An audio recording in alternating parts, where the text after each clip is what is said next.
Има надежда за българския традиционен бизнес? Според мен да, и тук IT сектора играе много важна роля, защото той не е вертикала, е хоризонтала и затова нашето събитие се казва Дигитални хоризонти, за да може по подобие на IT сектора всеки един друг сектор в България да пребъде и да се развива със същия темп.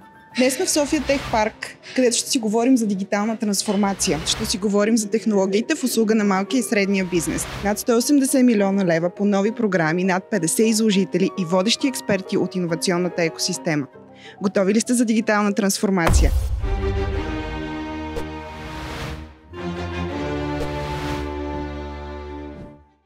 За съжаление, на малките и средни предприятия в България все още им липсва дългосрочното стратегическо виждане. Какво е стратегическото значение на дигитализацията за малки и средния бизнес? Огромно е стратегическото значение, то е ключово в тяхното развитие. Така че именно с събития като днешното, с програми, които в момента Министерството е стартирало, се надяваме наистина да подпомогнем нивото на дигитализация на малките и средни предприятия да се повиши и те да бъдат още по-конкурентоспособни, както тук в България, така и на международните пазари. Какви възможности открива новия финансов ресурс? Всъщност това са две процедури, които едната вече е възможна за кандидатстване, тази за дигитализация на микро и малки предприятия с общ ресурс от 80 милиона.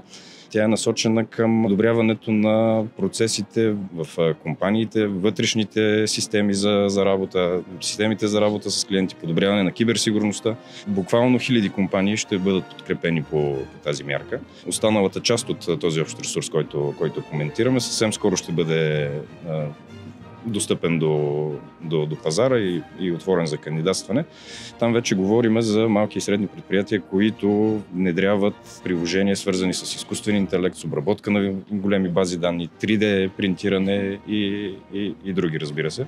Казах го и в рамките на панела, ще си позволя да използвам и вашата платформа, да призова всички представители на бизнеса да бъдат активни и да кандидатстват по тези процедури, защото в крайна сметка тези пари са за тях и със сигурност не само ще бъдат реализирани техните проекти, но и дълбоко вярвам, че по този начин ще имаме и качествена промяна в заобикалящата ни среда.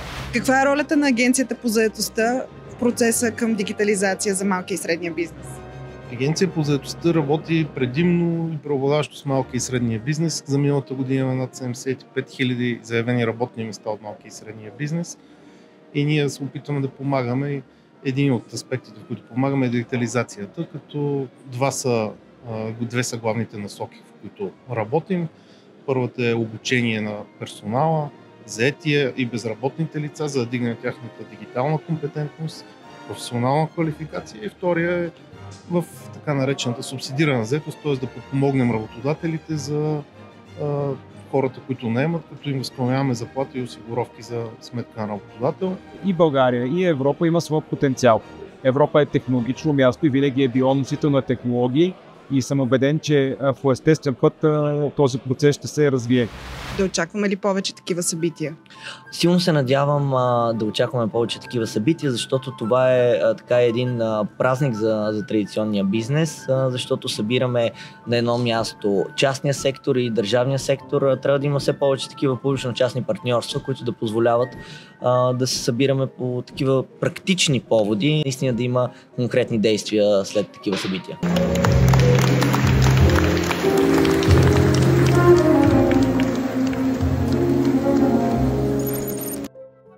Какво е вашето основно послание от конференцията днес? Страха само ще ви забави.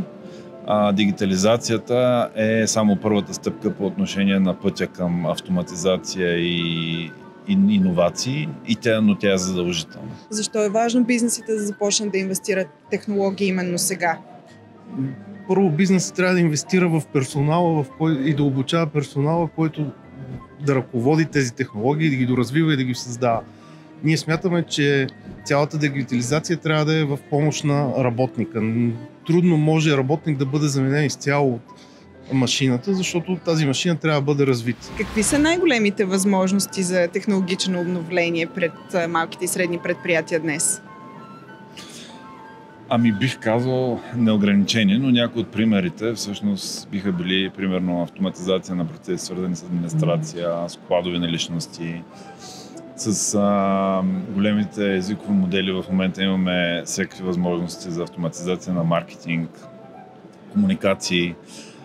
Естествено, все по-важна тема ще става и киберсигурността. Yeah, we're going to speak today about cyber attacks and why really SMB, small and medium businesses are being attacked every day, every minute with white criminals.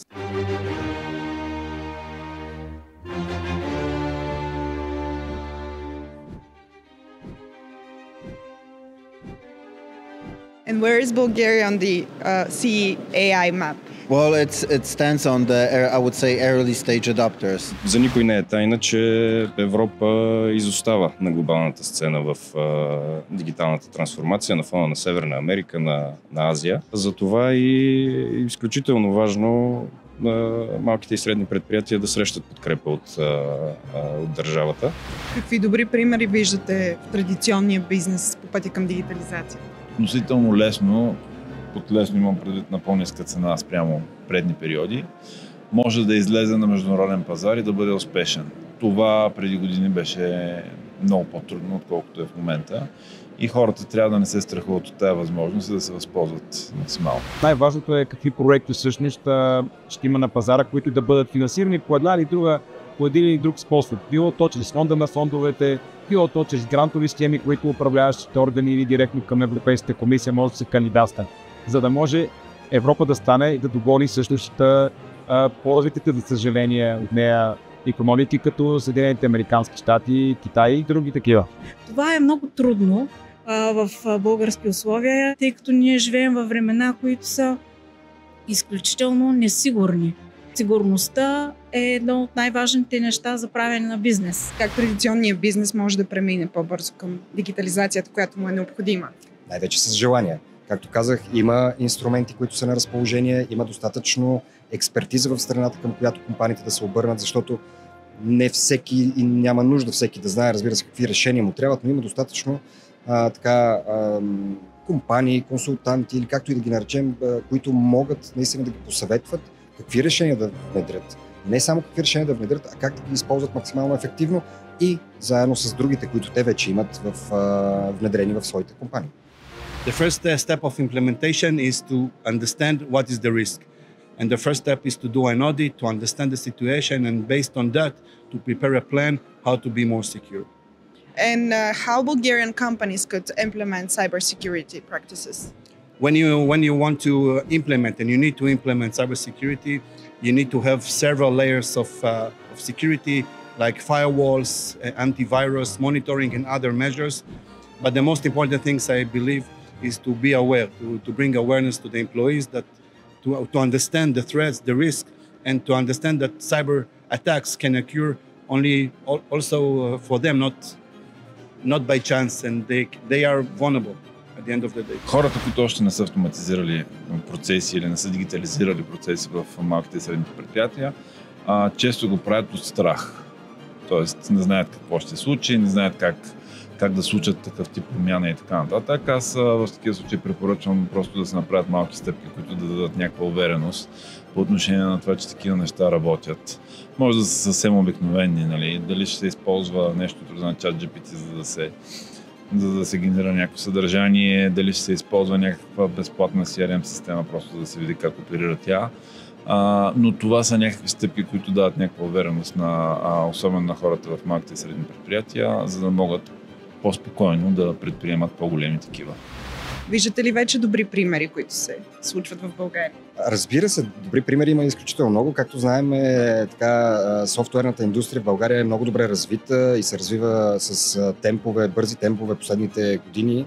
Така че ние като цяло сме на едно добро ниво от гледна точка на технологии. Има много технологични компании в България.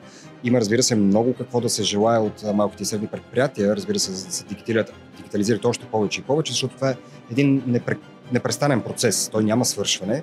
Така че мисля, че имаме на разположение наистина и достатъчно добра техническа експертиза тук в страната. Има на разположение различни финансови инструменти и наред са вече желанието и възможността и визията най-вече на малките и средни предприятия да вървят по този път. Какво е основното послание, което искате да предадете днес на конференцията?